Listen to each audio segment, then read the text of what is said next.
was we solved the particle in a box. We applied this idea of variance. We were able to actually, from the idea of variance, derive the Heisenberg's uncertainty principle. We now kind of have all the parts for a one-dimensional problem that just has translational motion. And while we're like, okay, but what's that useful for? There's a couple things it's useful for, but it's starting to get our buildup of what we can do. The main example, and this example's in the textbook as well. There's one example that I really like. That is, if you looked at a conjugated pi system, something like this, where you've got your carbon, single bond, double bond type idea. We all know that it's a conjugated system. We've got our p orbitals kind of poking up and down from each of these. That's what allows for the double bonds. But essentially, this creates a network where an electron can travel back and forth inside of the orbitals. This is banking on our organic chemistry, general chemistry knowledge. We're actually going to do actual calculations for this in quantum mechanics. But we can essentially say, hey, this is like a particle being stuck in a box. And we actually get relatively good, we get okay agreement between particle in a box energy and conjugated pi system electrons. Now we can imagine, this is the potential for a particle in a box. We can imagine that the ends aren't actually sharp, they kind of curve in, and then wherever we have a carbon, we've got a little bit of a well. So we should actually have this kind of wiggly, we should have something that has more features to it. Sorry, my art skills aren't fantastic. But you can imagine having something like this where each time we have a carbon nucleus, we've actually got some extra attraction. And we wouldn't have a perfect box, but we'd have this wiggle, we'd have these sides. But to an approximation, particle in a box. And the longer that this gets, the bigger the box gets, the better this approximation starts to get. So there are some problems we can start to look at in terms of particle in a box. So this one in green would be like the one that's a little bit more real. This one in black would be the particle in a box.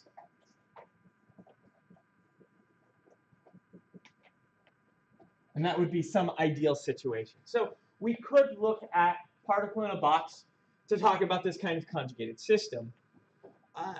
But again, we're still just restricting ourselves to one dimension. So what I want to do, and in terms of what we're doing today, I want to go over two more things related to particle in a box, and then I have a worksheet for us to do.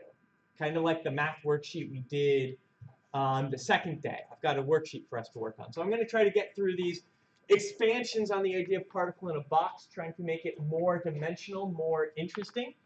And so the thing I'm going to do is talk about how we can take this idea and translate it into more dimensions. And it turns out that it's relatively easy to do a particle in a box in multiple dimensions. These first few days, in my opinion, these first few days are the most important days for our quantum mechanics class, because once we get this kind of backbone of how we're working problems, mathematically and conceptually, we're kind of just repeating the same thing in different situations for the rest of the quarter. Of course, we're going to get quite complicated with that when we get to full molecules, but we're really just repeating these same ideas. So a great example of that is the particle in a two-dimensional box, which I have, oh, there it is. Okay. So if we're looking at something that instead of having one dimension has two, my Hamiltonian operator will now have the momentum in the x direction, the momentum in the y direction, and if we're still doing a box, we should say, you know, we've also got some potential for the x and y, some potential that depends on the x and y space. But again, if we're doing this for a particle in a box,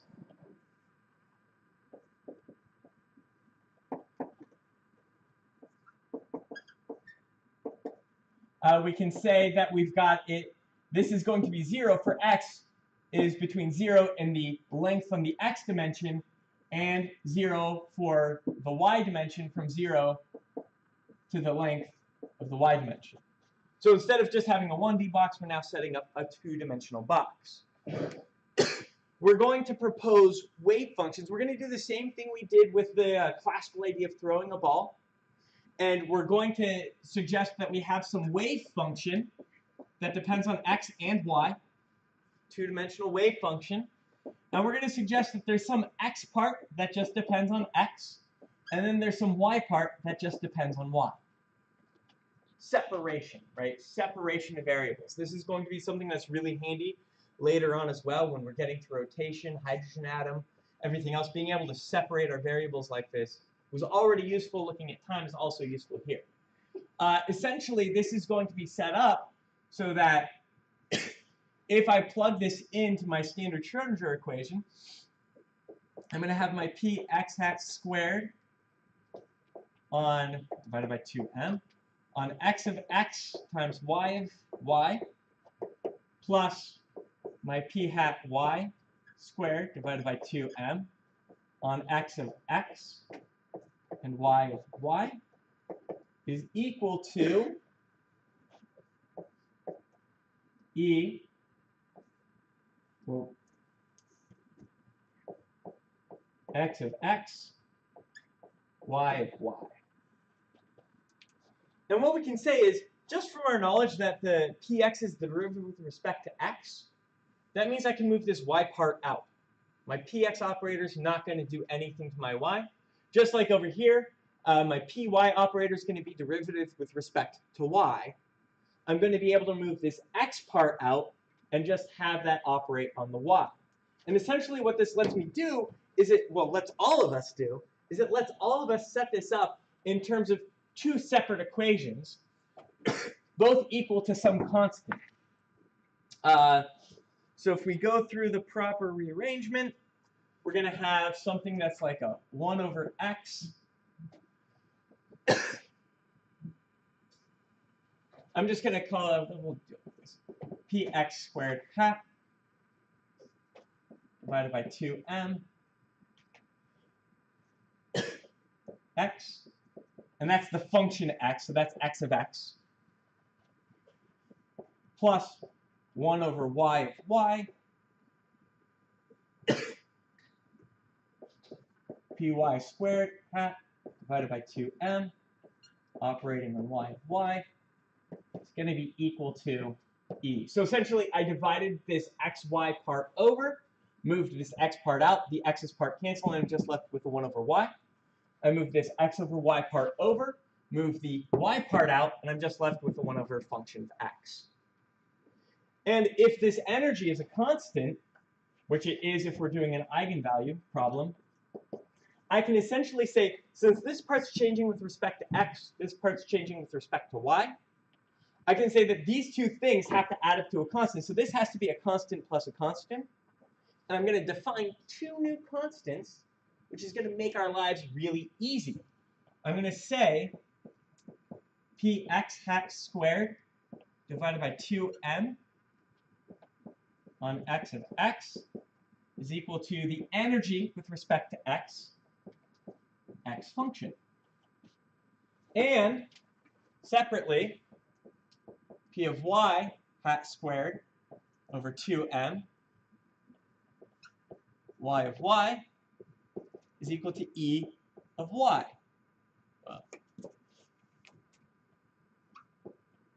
Y of y. So in this idea, I know that this whole first equation has to be equal to a constant. So I can say it's going to be some constant plus some constant. I'm going to call that first constant ex, the second constant ey. And I can even put, oh, I don't know why I moved that board up already. I still need to write that. I can also define ex plus ey equals e. So essentially I'm saying I can split this up in terms of the x energy and the y energy. And what allows me to do that is the fact that I have an operator that only acts on the x part, and I have an operator that only acts on the y part.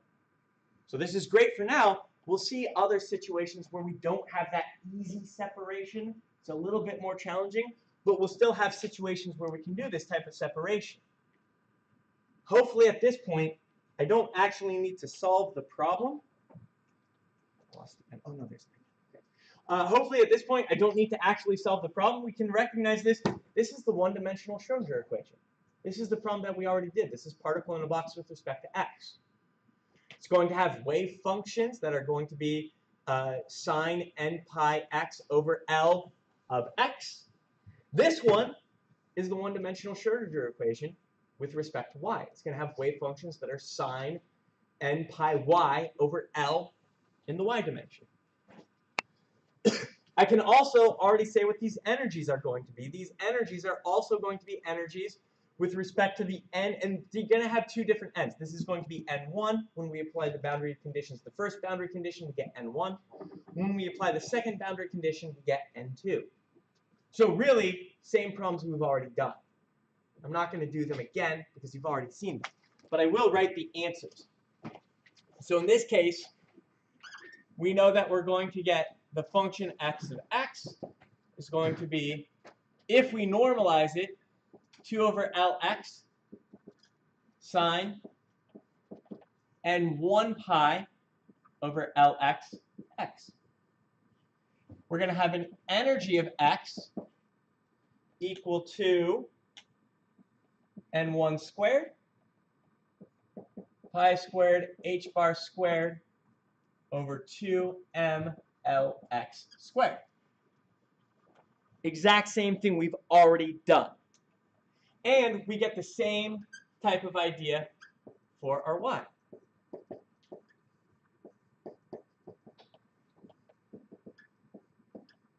Now I'm switching to n2 because this is applying the second boundary condition, the y boundary condition.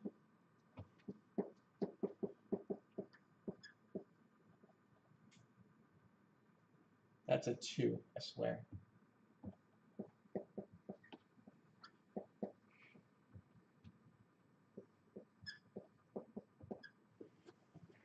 Ta-da! So, even though we've increased the dimensions of the problem, we've made it more complicated, we've made it more interesting, we actually aren't solving any new problems. And this is what we're often going to try and do with separation of variables. We're going to try and take some complicated problem and split it into easy parts that we've already solved, so we don't have to do more integrals, we don't have to do any other things. We already know, hopefully, that these wave functions are going to be orthogonal to each other. They're going to be normalized since we've got that normalization factor out front. They've got energies associated with them. They represent probability distributions for the x dimension and the y dimension separately.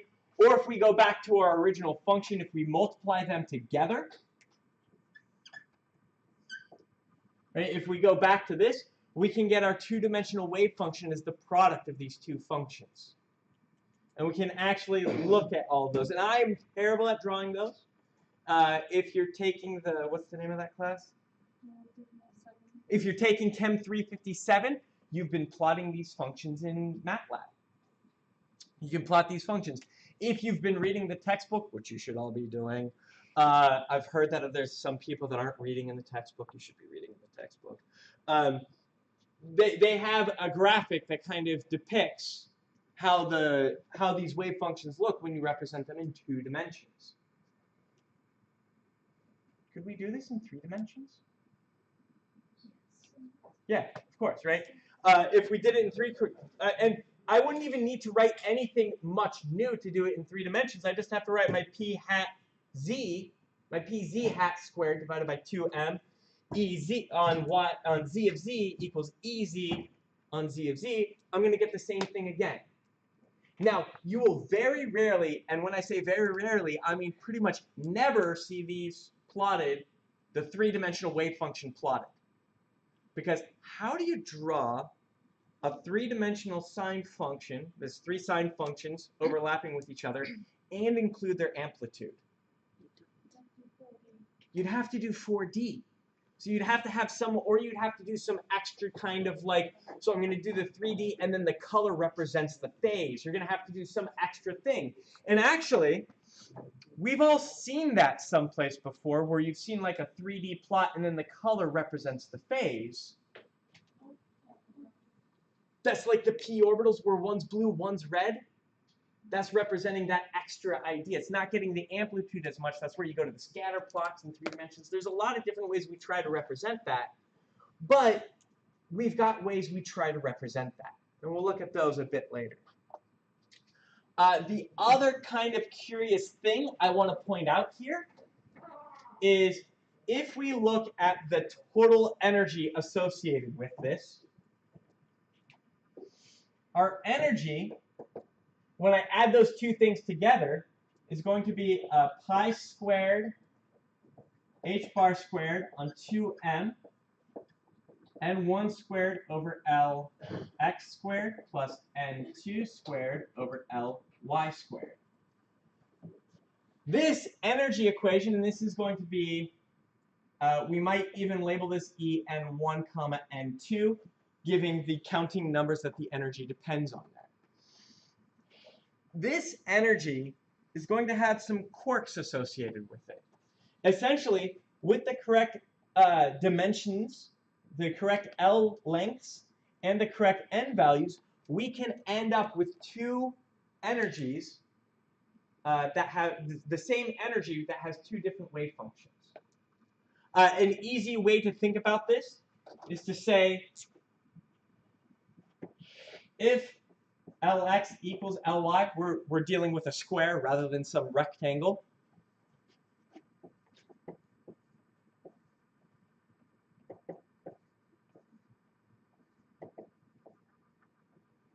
Oh, I didn't give myself enough space.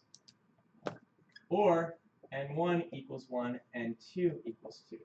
Right, I can end up with two situations. If Lx is equal to Ly, I can end up with two situations where I've got different wave functions. The functions look different from each other, but they get the same energy. And this is not the only case. This is just the easiest case to point at, where we end up with this two wave functions with the same energy situation. And when we have that, two wave functions with the same energy, we call that degenerate. And so this would be a situation where we have this Lx, Ly equal, this n1 equals 2, n2 equals 1. This is what we would call doubly degenerate, because there's two wave functions with the same, energy. It's for like bosons and stuff? Not quite the same as getting to the restrictions on bosons and fermions and how that happens. This is just, we can have two things that have the same energy. They're not occupying like the same physical space, which happens with bosons. Mm-hmm. So yeah, we can have these situations where we end up with doubly degenerate, triply degenerate. We end up with this ambiguity where the energies are no longer unique things. That will cause some problems for us in the future. But right now, it's just kind of like, oh, isn't that interesting? And you already know where it's going to come up if you're thinking about the periodic table, which we should constantly be thinking of the periodic table. It is a chemistry class after all. Your p orbitals are triply degenerate. You got your px, py, pz. Your d orbitals are quintuply degenerate. You have 5 wave functions that have the same energy, if you're not applying the magnetic field. So we can already think of where this is going to come up in the future. Right now, it's just kind of like interesting. Then it'll come up in the future, this idea of degeneracy. Any questions about the separation of variables to switch to many dimensions? Cool. Let's see. 30 minutes. How long? Oh man, this class is so short. I'll give you options. Option 1 is tunneling now. Option 2 is worksheet now. So option 1 is tunneling now. Option 2 is worksheet now. Okay, worksheet now. We'll do tunneling next time. I'm going to stop the video.